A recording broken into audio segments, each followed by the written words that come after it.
Welcome to the DIY channel. Today let's talk about the truth behind a built not bought hot rod. This is a 1972 Valiant Regal 770 that me and my friends have built from the ground up. This was my first ever classic car. I ticked it up when I turned 18. As soon as I could get a bank loan, I had to get a Valiant. Sadly, by the time I was in my 20s, it had rotted out so bad and I had lost my license. Everything had turned to crap, so I sold it.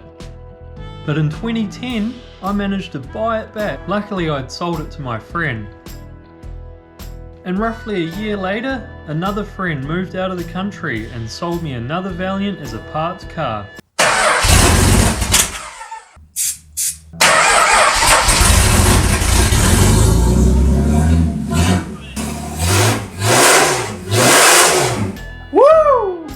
I had just finished my studies and was heading out on my OE to England, so I left the cars with friends so they could start stripping them for me. Unfortunately, my mate's place got completely flooded though, and that's when my black beauty became a submarine. New Zealand is a very wet country. When I got back to New Zealand, I brought back my French bird with me, we found a rental, and I moved everything into the new house. Sadly, this did not last long. Our landlord ended up selling the house and we had to move out so the new landlords could renovate. This is a common occurrence in New Zealand. So we found an even better rental with a massive free car garage just out of town in the countryside. This was perfect. I could bring both cars, all the tools, everything we need into one place. Yeah, so every day I got this little birdie that comes along. Got my little buddy over here. So now that I got the black car stripped out, it was time to assess the damages, and they were much worse than I was expecting. So I made the decision to just take both cars, strip them all out and make one good car out of both. I wanted to use the blue shell as the base. It had a rotten front and the black car had a rotten back. My mate made a real nice body trolley for the blue car, that way we can move it around easily and work on it. Just when we were getting right into the project, typical New Zealand renters with no rights, we got our notice again. So it was time to move these cars for a fourth time, and me and my partner already had tickets back to France for a holiday to go and see her parents. But luckily my friend took the cars in, and when I came back I was able to start working on them. I started by hammer and chiseling out all the sound deadening and then heat scraping all the underseal and seam sealer. Next I used angle grinders with wire brushes to strip off the paint that was underneath. There's a lot of rubber in an old car, and sanding it off or wire brushing it off doesn't really work. It just kind of heats up and mounts, doesn't really go anywhere. I didn't really have enough room to work on the outside of the car, so I found a workshop in town. In a storage unit, I was allowed to work on the car in there. I just had to run a generator for power and set up some lights. So it was time to move the cars for a fifth time, and now I could finally sand the outside and all the flat surfaces. Cheap orb sanders work great. They also have a warranty, so if you just blow them up you go and get another one, but they're not so fast. Use a big grinder. But one of the bros turned up with a 9-inch grinder and a 200mm sanding disc for his buffer for variable speed adjustment. This thing was amazing. Now it was into wire wheeling and sanding the inside of the car. Get some cheap wire wheel kits. Grind out everything else that you can't get to with the flat disc. This is where you needed to be a contortionist, or at least a bourbonist, and last but not least, for the surfaces that were hard to get to, the underneath. Luckily for me, my mate that made the trolley donated me some big metal and made these awesome couplings so that you could make a portable gantry, and he lent me a stick welder. I went and bought some sticks and begged, borrowed and stole any other metal I could. I literally biked around all of the engineer shops around the whole of Hamilton that I could get to, to, asking for any steel offcuts, donations. It was amazing, the response. People were happy to give me whatever they had. Yeah mate, go check in the scrap bin. You don't know if you don't try. So once I came together with a plan for the gantry, I tacked it all together with the gasless MIG and then started to learn how to stick weld. It took a while, but I got there in the end. I just ended up doing multiple passes, building up the weld to make like a 20mm bead. To test the strength, I picked up my Commodore wagon with my block and tackle, literally pulling it up until the tackle had completely limited out. This thing can lift 1 ton and an empty shell would be no way near that. Flips up pretty good.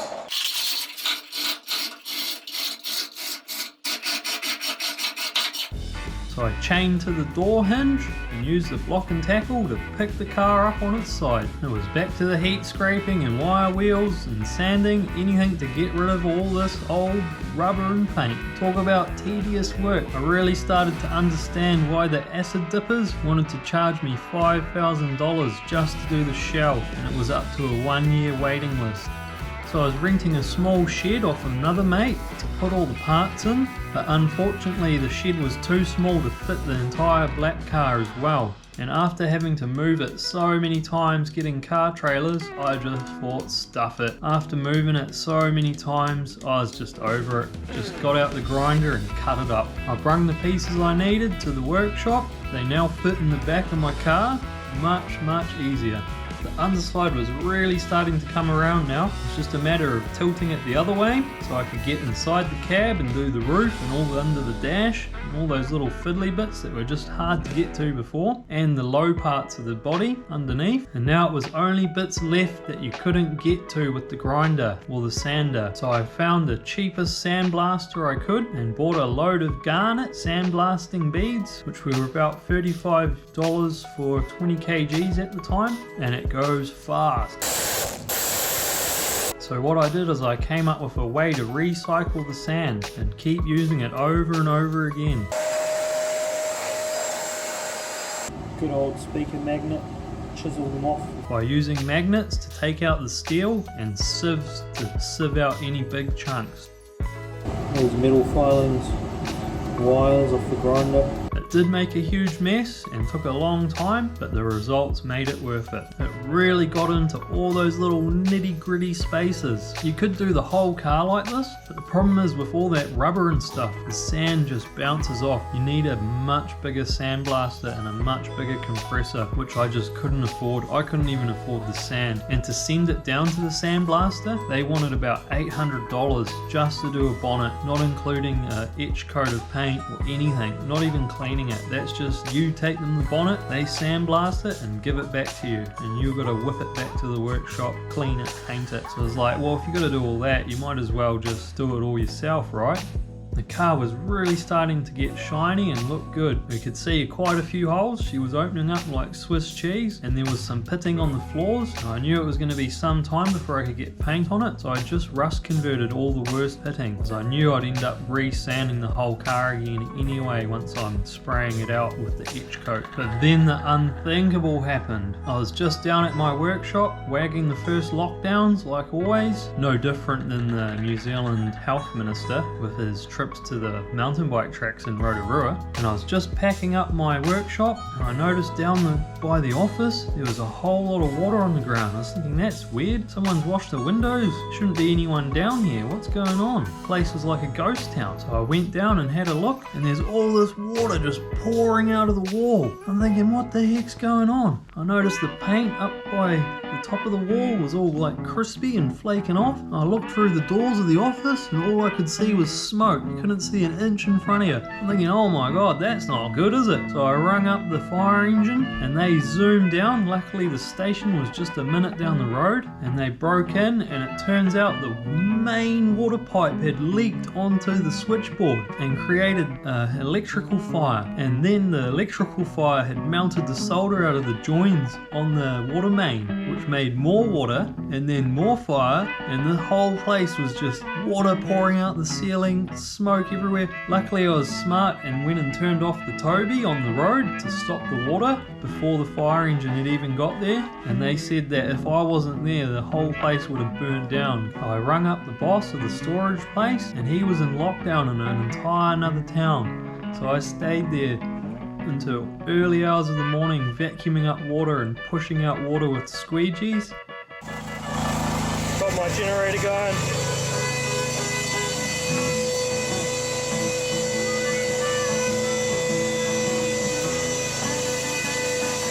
Got water everywhere. And luckily my unit was dry. After this I was pretty keen to get out of here, but I knew I still needed to do a bit more work on the sandblasting. I wanted to open up the heater cowling so that I could blast underneath in there and make sure there's no rust in those hard to get to places. So I knew once I put this car back together, there's no way I'd be reopening that up. Now the whole shell was sandblasted, I picked it up one last time, sprayed out the underside with zinc phosphate 1-pack epoxy primer called Super Etch, so that when I put it back on its trolley, it's already painted and protected. So I was looking for another rental, and luckily my brother's rental was empty and he offered it to me. It only had a single car garage, but as he's my landlord it was sweet because we could just set the place up how we needed it to be able to work on these projects. Now it was time for move number 6. Luckily the house was on piles so I could put all the parts underneath it. Had a single car shed I could use as a paint shop. I could set the compressor up under the house to run air to the shed and air to my workshop room. Summer was coming to an end, so I worked tirelessly to re-sand the entire car to get rid of any surface rust that had built up over this long period of working on it, and then sprayed it all out with that epoxy zinc phosphate Super Etch primer. This is a great primer being single pack. You can literally weld up a plate for a day working on one spot and then just paint it, spray it out, and then tip whatever's left in the gun back in the can. No hardener means it's not going to go off. Just make sure that before you use it you always wax and grease remove every panel, make sure there's no fingerprints, wire wheel out all your welds, get all your grinding done, get everything cleaned up with wax and grease remover, and then spray it out. Now the car was all sprayed out and protected for winter, I could put it away in the shed and set up the rest of the house. I got a bunch of roofing iron off my roofer mates to cover up all the parts that were too heavy to put under the house until I had finished making a place for them. I started to build my workshop room, took out the carpet and put down hardy boards, sealed it all up so if I spilled any oil it would be able to be wiped up, and then I could just put the carpet back in if I ever moved out.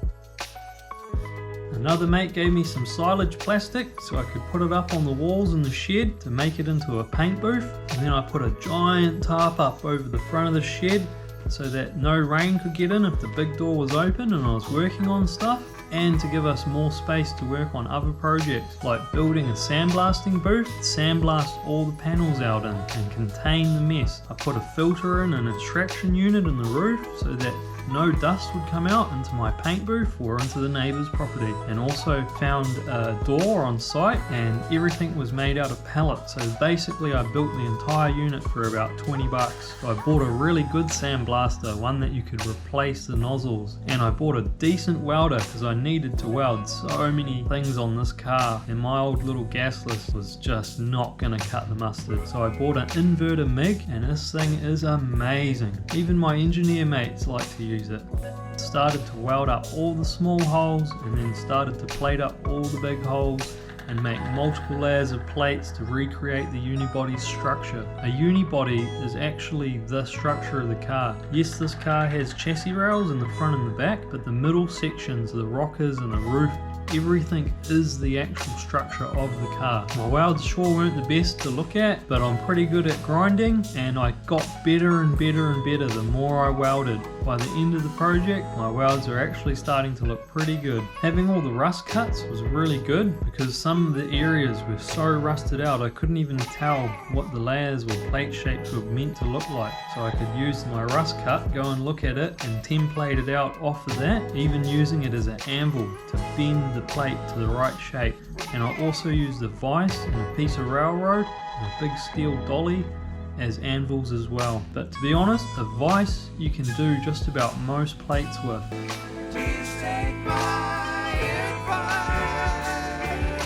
You just use a piece of cardboard to make a template up, cut your steel out the same size, and then use the vise, open it up, use it to bend it, or use the back of the vise. You got angles, you got flat surface to hit on. It works really good. I was very lucky to have all my friends helping me.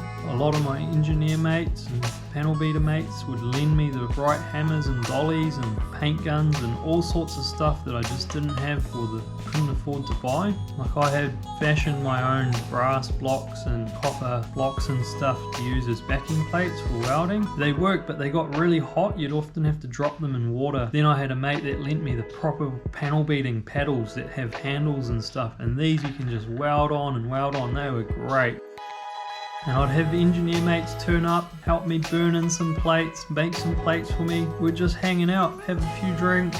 And I was getting closer and closer to being able to put all the panels back on. What a great learning experience. So I painted everything with Super Etch to give it a good solid coat, let that dry, come back with the 2K epoxy body sealer primer to make sure everything's sealed, and then hit it with a matte black 2K top coat. Everything in polyurethane to keep the same molecule. Might not necessarily be the same brand, but at least it's made of the same chemicals. And then I painted the inside with gold seal, which is a kind of underseal that never dries and penetrates into gaps 1mm per year. And I used a PU polyurethane seam sealer where I was going to weld to make sure all of this panel was sealed up from water. Make sure it's solid. Old steel is full of impurities. There'll always be 1 or 2 holes. Do the best you can. It's not the end of the world if you leave one for paint to fill.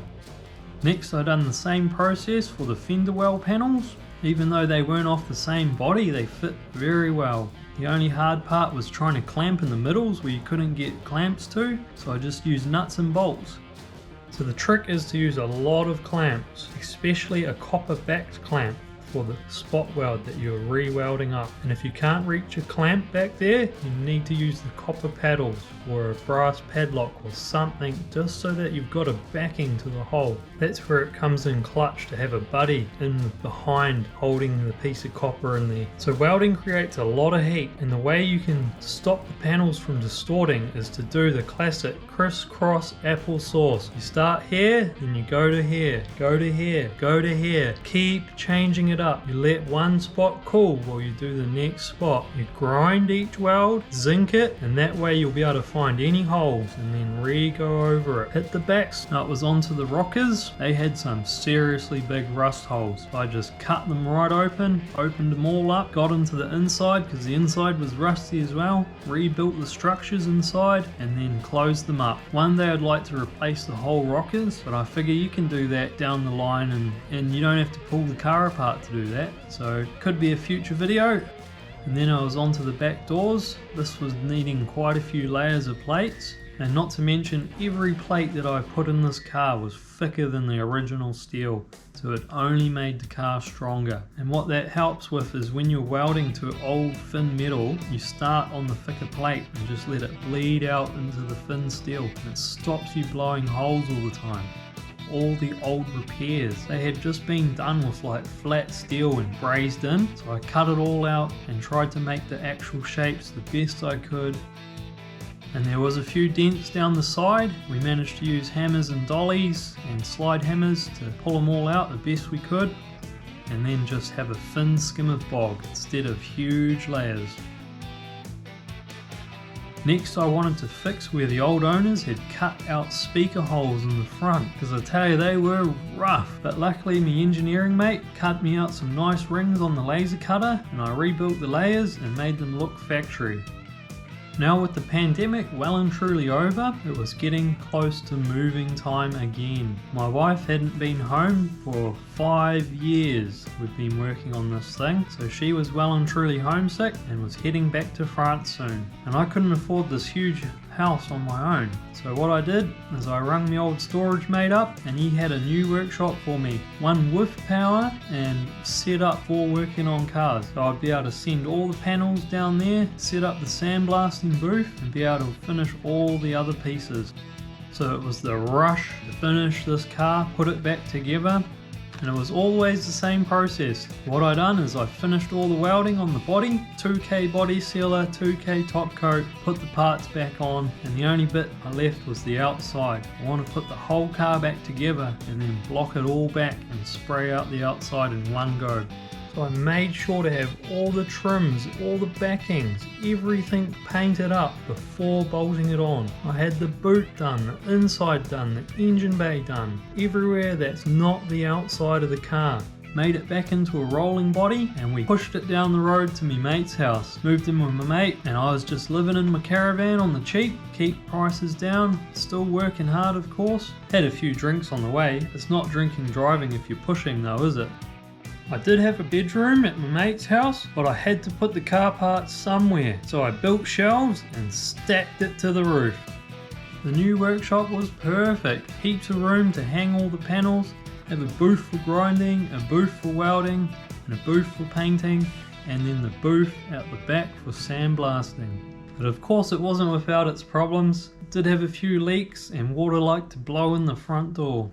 So anytime it was too wet to paint, I'd just stay at home in the shed, putting the car back together. I even managed to get its engine running. It's turnkey, mate. Turnkey.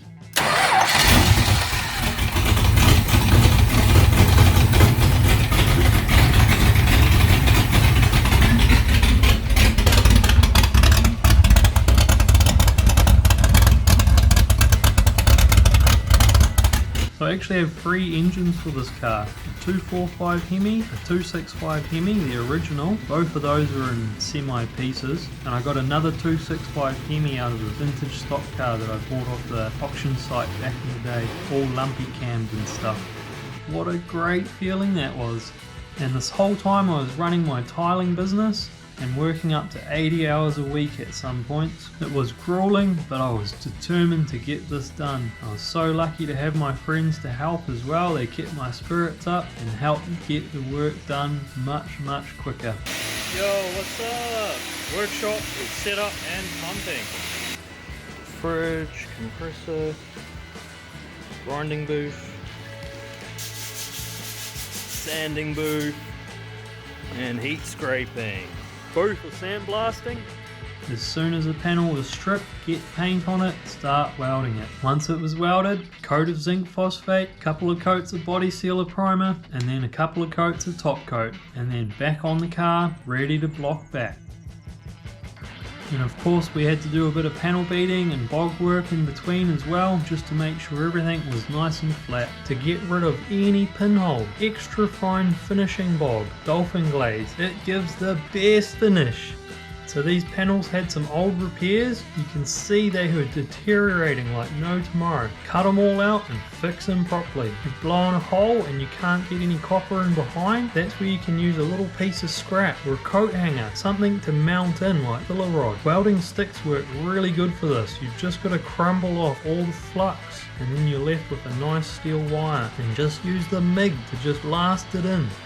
Where my fenders connected on the bottom were way too rusty to bother to repair, so I just bent up new pieces out of panel steel and welded them on. I had its original engine block sent down to the scanners to make sure it's still good. Turns out it needed a bit of work, it needs to be bored, and it will be on its final bore. So I painted it with a high temp enamel that you can add epoxy hardening to. So I know this engine will be well protected well into the future. I tell you, it was a lot of work even just taping the block. Now remember guys, it's not just about how it looks on the outside. You also need to be beautiful on the inside. Now I know what you're going to say. Why the hell would you paint the inside of an engine? And I'll tell you why. Because why the hell not? And then I made it a battery box, and that was the last bit of welding. Top coated the last panels. Went to buy all the rubbers to put it all back together, but unfortunately because of the pandemic there were huge shortages on the materials to make the rubber kits, so I wasn't able to get rubbers, and I didn't want to go and glue back in all the old blogged out rubbers, so I just put it back together, ragged all the doors shut, roped them shut, and then just got a car trailer and sent it off to storage. And I was running out of time. My tickets to France were coming up fast, and hopefully in a year or two when I get back to New Zealand I'll be able to get all the rubbers and then put it back together properly and paint the outside. So that was the last move, which was number 8, and I'm not looking forward to number 9, but one day I will get this car finished. So the way I funded this entire project was by having my own tiling business. I've been a tiler for 20 years, but you could have any trade. It's perfect. Having your own business meant that I could not only work the hours I wanted to work, but it also meant that I could work extra hours and make extra money, and then take a week or two off to focus purely on the car. So in conclusion, this was a hell of a big job. It was very hard, a lot of long days, a lot of long nights, but it was well worth it in the end. For the results I've got, I'm going to have a beautiful car for the rest of my life, and fingers crossed I don't get silly and crash it or do something out the gate and ruin it all. If I ever get to the point I can drive this thing, I'll be super careful and have good insurance and make sure that I keep all my spare panels and stuff, so if I ever have someone crash into it and wreck my door, I've got a spare door there, plus my spare door I could cut open and make into fiberglass molds. So if we ever want to run drag racing, we can make a glass bonnet, glass boot, glass doors, have a really lightened version. You put back on the steel ones to go and get your warrant of fitness and all your government approved certs, and then you just slap on the glass ones. They'll never know you're away. The question is, would I ever do another car to this level? I'm not too sure about that. I probably won't. I'm just going to keep making this one better and better. So thanks for watching everyone. Please like and subscribe, and I'll see you on the next one. A special thanks to everyone that helped. Rat, Kerry, Damon, Madamus, Zombie, Little Nate, Hunter, Zorak, Vicky, Tari, Mike, Brent, Burnsy, Juice, Tyrone, Ted, Christian, Morgan, Andy, and Rahu. And a big thanks to my wife for putting up with me for hardly ever seeing me for 5 years while this project took place. And everyone else that did anything encouragement, come to see me along the way, you know who you are. Thanks everyone, and thanks for watching all. Take care. See yous next time.